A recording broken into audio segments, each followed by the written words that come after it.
Hey guys, my name's Crystal Kenny, and I'm in love with creating. All things artistic and imagination involved.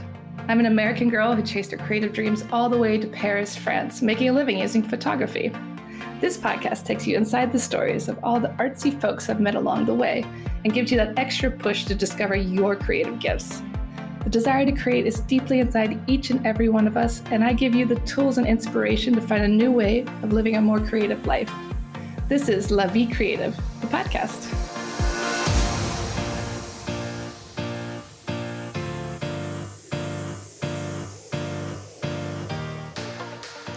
Today on the show, I speak with abstract painter Chen. She lives in Paris, but has also traveled and lived all over the world. We talk about abstract painting and what it means to her and how it changed her life after a rare illness. I hope you guys enjoy the show. So welcome to the show, Chen. I am so happy to have you on finally. I know we both have crazy schedules, so it's good to finally take a minute to talk to each other. I see you a lot in Paris in passing, but now I want to take some time to talk a little bit about your Paris story. So let's start there. What brought you here? Oh, well, thank you for having me. Finally got our schedules to meet up. That's very important. I mean, we're like neighbors practically, but yet we can still never get together. So I moved to Paris a few years ago, but really I feel like I've only just really lived here in the past year, between the pandemic and me falling ill in that first year that I arrived. I really feel like I don't know Paris as well as I should, but I guess that's the exciting thing. Now I'm finally able to get out and meet people and see things that I haven't been able to the past few years. Yeah. I feel like for everybody, it's like we can finally experience the city again. Like Giuseppe, my husband, he moved here like during the pandemic. He's like, Paris stinks. I don't like Paris. I'm like, but you don't know Paris. Like we can live our lives again finally. Yeah, that's exactly how I feel. So I moved here with my husband for his work, and I was working as a photographer in Singapore. I was in Singapore for almost 10 years, and I had a studio out there in Singapore, which I really miss. I miss having that space. Paris is so much smaller. It was quite a jolt to the system to not have so much space to do my photography. But everything happens for a reason. When I came over, I realized, nope, studio life was not possible with the space in Paris. And then, of course, the pandemic happened, and I couldn't do my photography as much. And then an extra layer of I got quite unwell. Mm-hmm. I contracted Hodgkins Lymphoma, which is a type of blood cancer. But the silver lining was, during that time of recovery, I started to paint. Yeah. So there was a lot of things going on. I was quite fatigued actually with photography. After 8 years and running the studio, the business side. I know the same thing, having the business side kind of taking over the creative side. Yeah. So although it was obviously quite a tumultuous time, I'm really thankful. I was able to start painting, and that really helped me get through the recovery. And now a brand new thing, this is what I'm doing a lot of now. I started a brand called Aatei, and it's really invigorated my love for photography again, and the whole creative side of me. So thank you, Paris, the pandemic. I'm very sick, weirdly. Yeah, because like you said in the beginning, you were really focused on portrait photography, people, and then you were getting a little burnt out with that because it's a constant hustle and doing the accounting and all, like finding new clients. So then when you became ill, like I remember you saying this once in passing, like when you're doing portraits, it's like you're giving the customer exactly what they want. But with painting, you had more freedom to create what you wanted. Can you talk a little bit about that? Yeah, sure. I think just from the business side of things with photography, you're there. You are creative. They've hired you for your creative vision, but ultimately you are giving a service. Mm-hmm. And I do love that. I still love, working with clients. And it's actually one of my favorite parts of photography, to work with someone and have a brief. But when I started painting, and in particular, I do abstract painting for aatei, it was completely from me, what my emotions, what was happening from with me inside coming out, rather than what I'm seeing and creating something. Mm-hmm. So it was a totally different sort of creative process. And I think it was something that I was craving, after all those years of providing a service, having a business, which was great. Yeah. But, I'd sort of forgotten this side of just creating for you. And it's something that people say all the time. Oh, as a creative business owner, you must take the time to create for yourself. But Yeah. it's just so difficult when when you are running a business to do that. Yeah. Yeah. And unfortunately or fortunately for me, I was forced to stop, because Right. of my illness. But I'm really thankful now, because it's now made me slow down and reevaluate and think. And I'm very conscious now of being very, almost being very careful with, the creative energy Mm-hmm. that you have. And I never really valued it. As a creative person, I always felt my well was full. I was always doing creative things. I was always had an idea. I was always ready. Photo shoots, different things, different clients. Let's do this. Let's do that. And as soon as that, creative well had depleted, it was strange to me to not have that feeling. And Yeah. now, doing this sort of going in a different direction, I don't want to do the same with aatei that I did with photography, and just it's quite special.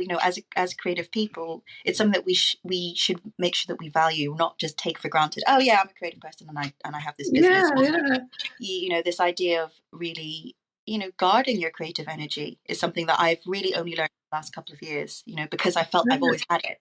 Yeah, so talk like that's interesting you said that. I've never really thought about that. Like you feel like it's just abundant. It's always there. Like you said, like the well, you can always drink from it.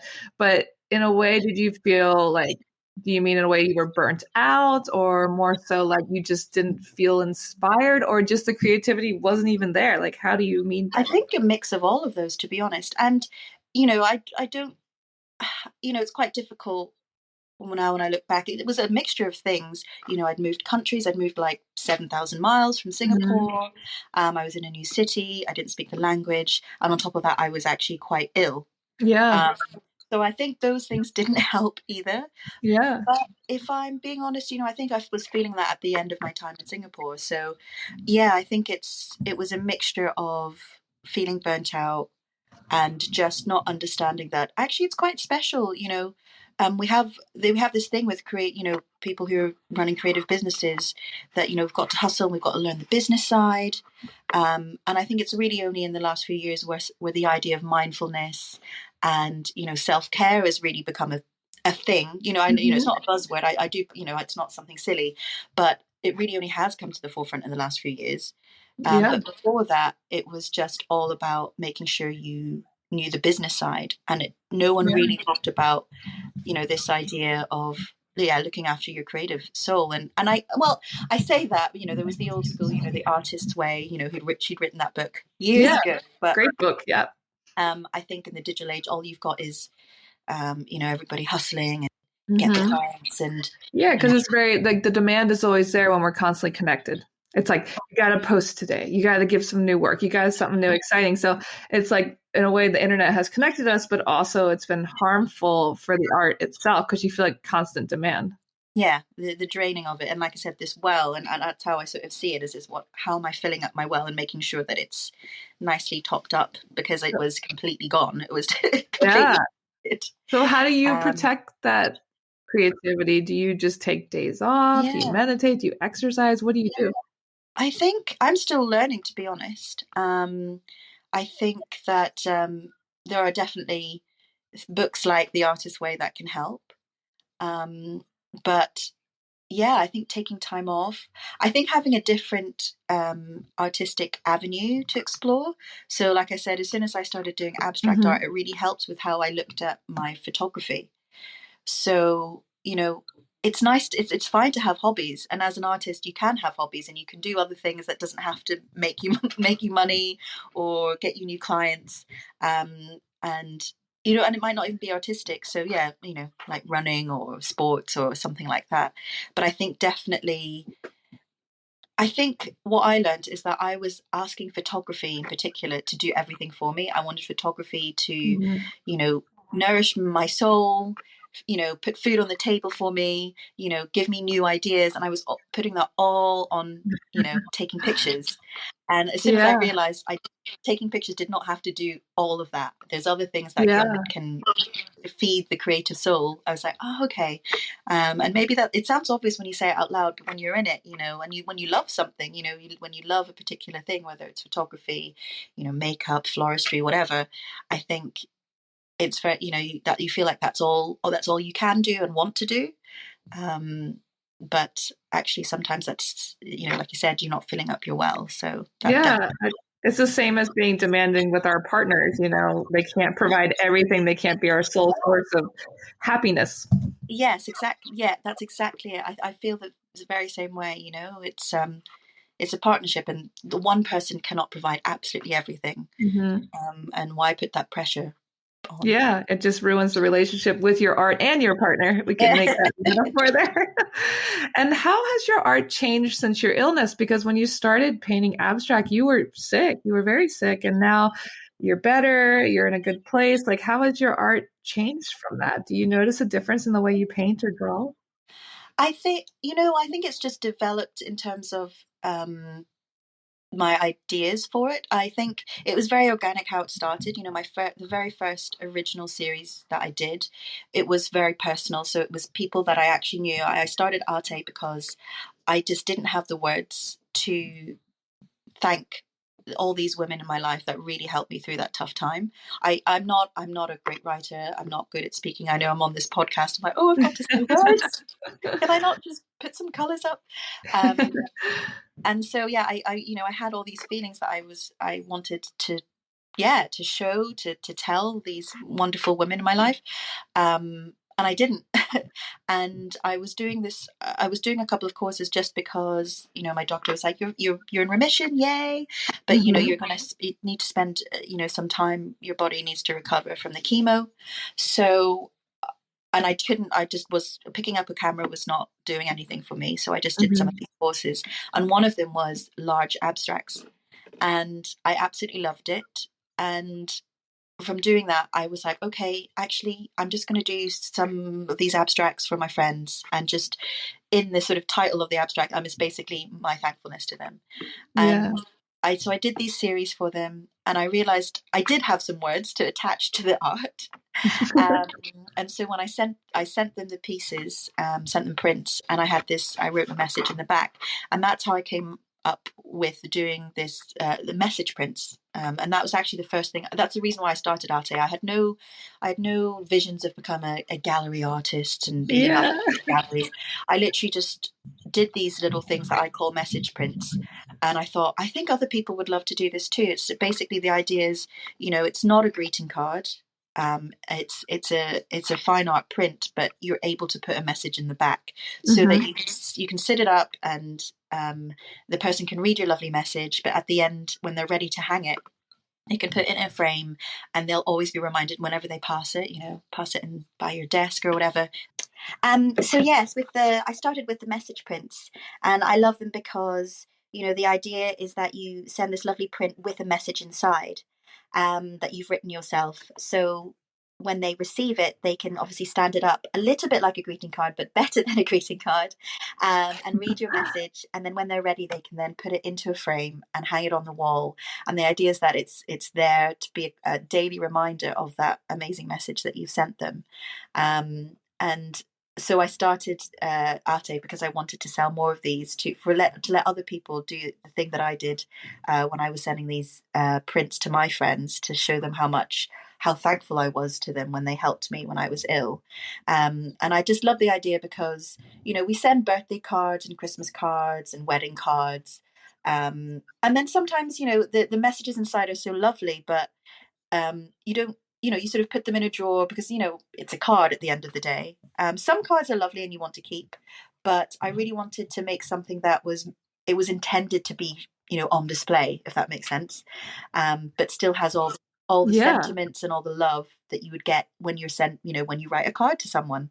So that was my main goal. When I started aatei, that was my main thing. I just wanted to more people to send loving messages to each other that could be hung on the wall. I love it. And it's still a big goal. It's so great because like your work is beautiful. Like we'll show your work in the show notes, we'll share links, but I just love the idea that you can give like a nice card, a lovely message, but then like you said, you don't just throw it away afterwards. You can hang it on your wall. It's so much more Yeah. meaningful. And I like that it can be used, and it doesn't need to be used or attached to a birthday or something. It can be any kind of thing in your life. I've had people buy it for a whole range of things.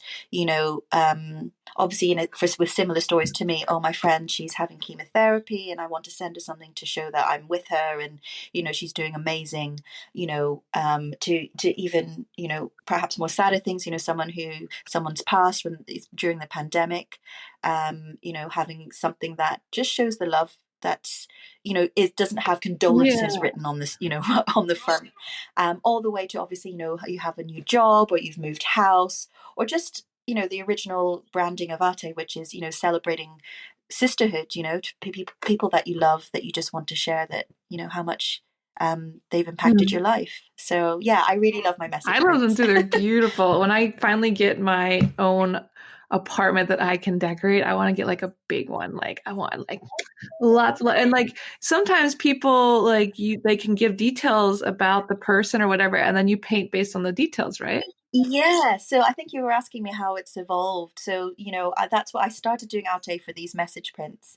And then, because I had no intentions of getting into galleries or anything with my art. But then, people were asking, can I have something bespoke to me? Because I would use words, just positive descriptive words, to inspire me to create different pieces. And so then I started crowdsourcing them, through Instagram. I said, send me words of the women in your life. And so that's how I started doing shescapes. Shescapes are what I call, imagined landscapes, inspired by amazing Oh. women. And so, 3 or 4 words, I take out 3 words, and I create this very abstract landscape inspired by these words. And now I do commissions on those as well. And I also love my shescape. So, that's kind of evolved in that way as well. I love that shescapes. That's so beautiful. And when you're creating these works, like walk me through your process. Is there something you always do before you paint, while you're painting? Like, do you listen to a certain type of music? What do you do to Mm. prepare? Yeah, well, there's two things that I sort of two processes I go through. For shescapes in particular, because that's one, I just work on the one piece. It's very much on the words given to me. And what I particularly like about doing shescapes is that I pick them at random. So I have a whole list of words, and I pull 3, and then it's what strikes me, because a word on its own, like if someone said to you, the word powerful, certain images or colors might come to your mind. But you put powerful with bright, or powerful with clever. It starts to change. The words change each other almost, and I really like that. So by the time you've picked 3, for me, I've got something really interesting to play with in terms of the kind of colors or the brush strokes that I want to use. So that's how I kind of create shescapes. And often I do more than one, actually. I think overall in my process, I like to work on more than one painting at a time, Hmm. especially because I use watercolor. I have to, just in terms of actual technicalities, you have to let the watercolor dry. Yeah. Um, but I do like working between several pieces. And so for my other abstracts, the original sets that I had done, they were all done in at least 8 or 9 or sometimes 10 pieces. I work at the same time. Wow. Um, and I tend to work quite fast, because I love the spontaneity and the movement, that you can get with watercolor, and the different. Actually, I use all the mediums. I'm mixed. I'd say I'm a mixed media artist, Yeah. but particularly with watercolor, I do. I like the spontaneity, and I like seeing the energy on the paper. And for me, to get energy on the paper, I feel like fast brushstrokes are always quite helpful. And how do you feel when you're painting? Like, do you sometimes feel sad? Do you feel like energy has come out of you? Like, how do you feel during the process? Well, I think that's why I've really, I love what I've started with aatei, because the inspiration is, I feel so abundant, because it's all to do with the women that I know, or women that are inspiring. So every time I start a series for aatei, it's with a person or a group of people in mind. So, I do often sometimes have music. That's just more for me. Yeah, for fun. But it's, yeah, for fun. And of course that does influence you, but I think, I think because everything is based on a person or people that I know, it's just that is what guides me. And I think I mentioned once, especially when it's about a particular person, it's separating the idea of, okay, oh no, she likes the color orange, I should use that. It's kind of stepping away from that and actually saying, no, it's not about what she likes, it's about what I feel about her, or what I feel about this group of women. Mm. So and it is quite hard to separate sometimes, especially because some of my series are about real people that I know. Yeah. Um and but that's what's quite nice, because you spend that time just connecting to that person or those people. So, for example, there's a series I did all about energy. hmm So it's the people in your life that give you energy. And I'm sure you know people like that. You go in, you have a cup of coffee, you have a catch up, and when you leave them, you feel energized. You feel like, oh my goodness, I'm ready to do this. I'm ready to, whatever project I talked to them about, I'm suddenly ready to do. Or I talked Yeah. about, oh, I'm going to get to do 5K. I'm going to run 5K. Oh, after seeing her, I'm definitely going to be able to do that. There's people in your life that do that to you, right? Yeah. So that's the sort of feelings that I think about. So for that particular series, I'm thinking about energy and the people in my life that whenever I see them, they give me energy. you know Crystal, you're one of those people, actually. Oh, Yeah, for sure. you. Yeah, for sure. And so I would think about those people, and the colors that I choose, the brushes that I choose, it all stems from that. I So love it's that. quite meditative. Yeah, and I mean that's the fun in abstract art, right? Because it doesn't have, like you said, it doesn't have to be, oh, their favorite color is orange, let me use orange. Like it's how you're Yeah. perceiving them, how you want to share who they are. And like, was it hard for you to kind of get into abstract in the beginning? Because coming from being like a portrait photographer, it's Yeah. very much like this is what it Mm. is.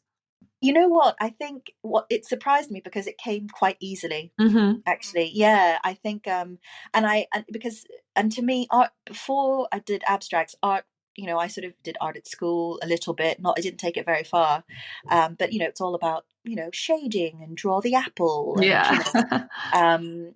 getting the shapes right. And as soon as I did this abstract workshop, it was the opposite. It wasn't about, I was able to go with feeling rather hmm than, not copying something, but, trying to draw something in particular. Yeah. And something in me clicked, and I said, this is what I can do this.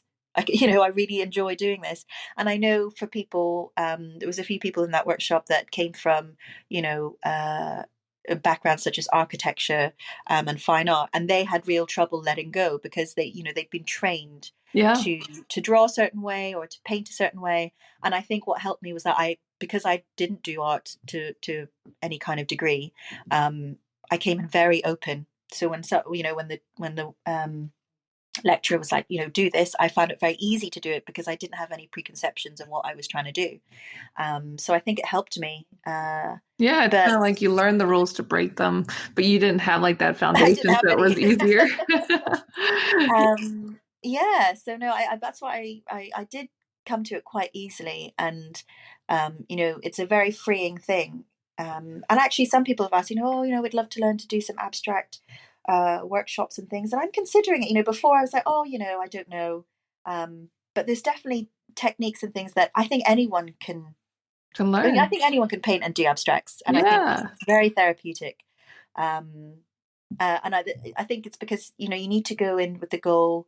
And this is I was reading up a lot about Zen, and Japanese art. I hmm was actually my brother, because when I just described, in fact, I think it was you when we did that other interview. I talked about the idea of, I don't.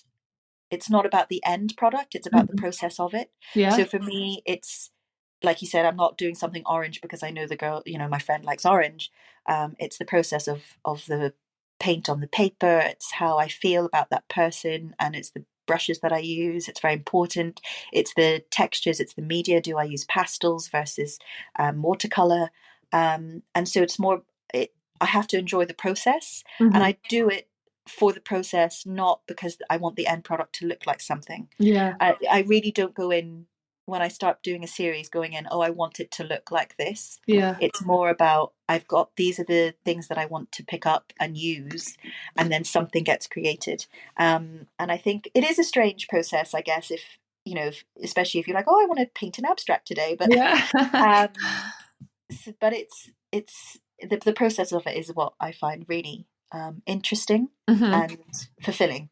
You know. Yeah, and I think like what going back to what you said in the beginning, like you there's not that like pressure, like you can just enjoy and like the art completely changes when there's no pressure to create a certain thing, like you just don't know what's going to come out of you, where it's coming from.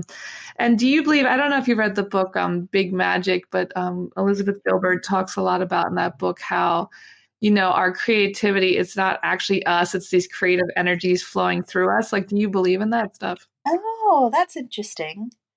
Yeah, I know. You know what I think? I've not read the book, so but I do think that's a really interesting thought. Like we're And I just guess like the vessel. yeah. I think it's true because when people say, "Oh, where does it come from?" Like, where does it come from? Yeah. Yeah. And she talks Um, a lot about that in the book, how the ancient Greeks, they recognize like the god of this, the god of that was coming through them. But, that takes the pressure off the artist too, because a lot of times artists have this pressure to like, okay, what's going to be your new thing, your new book, your new painting? And it's like, I don't know, like, yeah, it's coming through you. You're not sure where it's even coming from. yeah. No, it's for sure. No, that's so interesting. Yeah, I've never I'll thought of it like have that. to lend the book to you. And, Yeah. and do you have advice for people struggling to find their creative passions? Oh gosh. I mean, I think just going back to a little bit what we touched on before, I definitely tried to force when photography was not fulfilling me creatively. I did try to force it, so I would say, you know don't rush it, don't force it. It's really difficult when you think, oh, this has always been fulfilling me and now it's not, to just keep going. Hmm. um and it's not, I'm not saying that it's you have to stop completely, but knowing that by taking a break isn't meaning that you're unsuccessful or that you're failing. Hmm. And that definitely trying a different artistic medium, perhaps, or not even artistic medium, a different hobby. And I think Yeah. hobby has kind of this sort of bad connotation sometimes, especially Mhm. as maybe with artists. But it's, I think it's nice to have a hobby. You need your mind to expand in different ways, and in ways that you can't always predict. You can't say, okay, I'm going to expand this part of my mind so that I can Yeah. do this. So I think being open to expanding your mind in ways that you think you don't need, if that makes sense. Yeah, don't be so So calculated all the time. yeah, that's it. Calculated is the word. When I was trying to get my my mojo back with photography, I thought, oh, I'll do this. If I do a photo a day, if I do a photo book, that will help me. Or if I do this and this, and it was really overthinking it. So I think don't overthink it. Don't push too hard. Um, and be open to filling up this. I use this idea of a well. Be open to filling up your creative well, Hmm. or allowing these creative spirits to flow through you in a different way, because it will unlock something. Yeah, um, I think at the end of the day, it's just about experiencing joy. And if that's not giving you joy today, try something different. There shouldn't be so much pressure to mm, just have fun with creating. sure, yeah, that's exactly it. And I do realize it's really tough, because when it's a creative business, there has to be structure, there has to be monotony, because um you've got to be selling, you've got Hmm. to be doing, you've got to be in some ways repeating. And I think it's an age old thing, artist versus business. Hmm. But I think it's just multiplied so much because of social media and everything. So Yeah, yeah, yeah. just taking Definitely it can easy. be a dangerous place. Like that comes up a lot on the show. And A lot of people have made great connections or they see something that inspires them, but it can go the opposite way too. It make you feel bad about yourself or what am I doing? Or I'm not doing enough or why am I not that good? So Yeah, it's a really tricky balance. Like yeah, I go through periods of it, and I think it's just knowing when to get off and to hop on and hop off when you can. yeah, take breaks when you need to. Well, I'm feeling inspired to go paint something abstract now. And where can people connect with you online and check out your work? Well, so I'm on Instagram on aatei, AATEI underscore. Not a super easy one, but and then the website as well. So www.aatei.com. Well, I'll definitely share that in the show notes. So you guys, she ships worldwide. You can contact her and send a lovely something to someone special in your life that can go on their wall afterwards. Oh, And thanks so much for coming on the show today. no, thank you for having me. Thanks so much for tuning in to La Vie Creative. You can find more information on MissParisPhoto.com. And if you enjoyed this show, please feel free to share and spread the word for all my creative guests. We have the power to help them to keep doing what they love. See you next time.